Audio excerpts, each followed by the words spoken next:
Rail স্টেশনে বসে আছি। বসন্তের শেষ বিকেলেও সিলেট শহরের প্রান্তগুলোতে এখনো শীতার কুয়াশার কানামাছি খেলা চলছেই। ট্রেন আসতে আরো ঘন্টাখানেক বাকি। আসলে ঘন্টাখানেক হলো টিকিটের হিসাবে। বাংলাদেশের হিসাবে ঘন্টাখানেক ঠিক কতটা সময় সেটা আন্দাজ করার সামর্থ্য স্বয়ং বাংলাদেশ সরকারেরও নাই। তাই সিলেট টু ঢাকার এই লম্বা জার্নিতে ফোনের চার্জ সেভ করে রাখার অভিজ্ঞতাপন ভেঙে ফোনটা হাতে নিতে মেসেঞ্জারে ফুটুম করে শব্দ হলো। নর্মালি আমার ফোনে রিংটোন থেকে শুরু করে সব রকম অ্যাপের সাউন্ড নোটিফিকেশনও অফ থাকে, কিন্তু আজ হঠাৎ করে কি করে মেসেঞ্জারে এরকম সাউন্ড নোটিফিকেশন আসলো সেটা ভাবতে ভাবতে যখন মেসেজটা সিন করতে গেলাম। এই যে শুনছেন, কেমন আছেন? আমার মনে হলো আমি কোনো মেসেজ পড়ছি না, কোনো শীতলা কণ্ঠী কেউ হয়তো আমাকে ঠিক পেছন থেকে তার বাতাসি কণ্ঠে জিজ্ঞাসা করলো, এই যে শুনছেন, কেমন আছেন?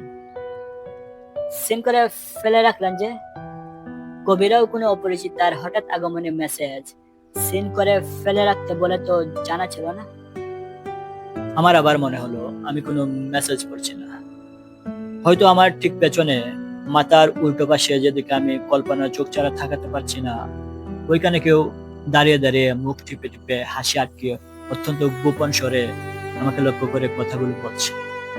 কি হলো, উত্তর দেবেন না? অবনী। জি, আমার নাম অবনী। আর আমি আপনার প্রিয় শক্তি চট্টোপাধ্যায়ের কবিতার মতো পারিনি, তাই আশেপাশে তাকিয়ে আমায় খুঁজে কোনো লাভ নেই। বাড়ি নেই মানে? আপনি কি বাড়িতে থাকেন না? হ্যাঁ, বাড়িতে থাকি, কিন্তু আপনার দৃষ্টিশক্তি যতদূর যায় তার আশেপাশে আমার বাড়ি না। তাই বলছি, অবনী বাড়ি নেই। ভারী মজার মানুষ তো আপনি। আমি মজার মানুষ না মশাই।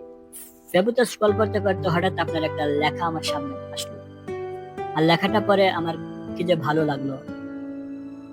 আসুক, বসুক সে রানী হয়ে হৃদয়ে।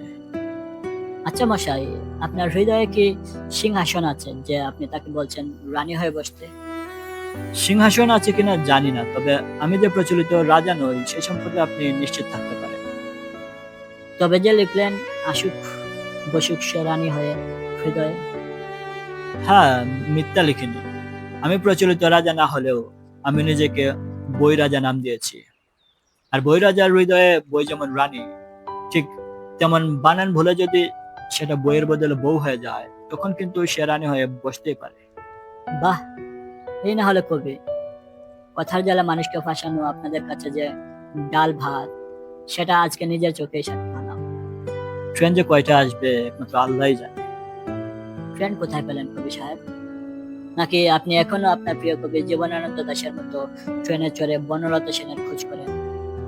আরে না, আপনাকে বলিনি। স্টেশনে বসে আছি তো, তাই মনে মনে বলতে গিয়ে কখন যে আপনাকে বলে ফেলেছি সেটা খেয়াল করিনি। হায় রে বেখেয়ালি কবি আমার! ওয়েট, আচ্ছা, আপনি যে বললেন শক্তি চট্টোপাধ্যায়, জীবনানন্দ দাশ, ওনারা আমার প্রিয় কবি, সেটা আপনি জানলেন কি করে বলেন তো? কবিতা বুঝতে হলে কবিকে খোলা চিঠির মতো পড়তে হয়, বুঝতে হয়, জানতে হয়। এটা জানেন তো?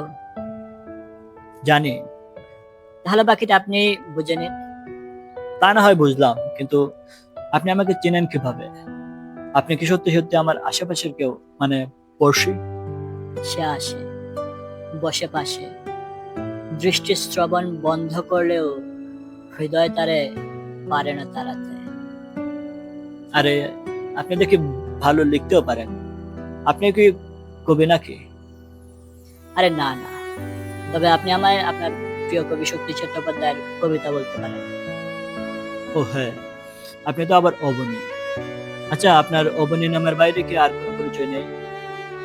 মেয়ে হয়ে জন্মেছি, এক মেয়ে জন্মে, অমুকের মেয়ে, তমুকের বোন, সমুকের বউ, জমুকের মা।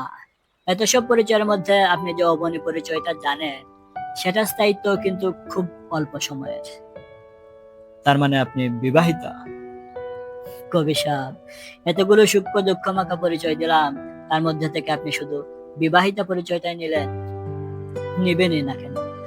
আপনি যতই কবি হন না কেন, জন্মসূত্রে আপনি তো একজন পুরুষ।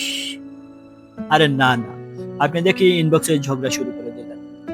আমি তো শুধু পরীক্ষা করে দেখছিলাম যে আপনার সাথে এই ইনবক্সের ঝগড়াটা বাস্তবেও করা যায় কিনা, মানে কতটুকু সম্ভাবনা আছে সেটা একটু বলে দেখার চেষ্টা আর কি। তলিয়ে দেখতে গিয়ে আবার অতল ছাড়িয়ে পাতালে পৌঁছে যায় না, তখন কিন্তু আর ইহকালে ফিরতে পারবেন না।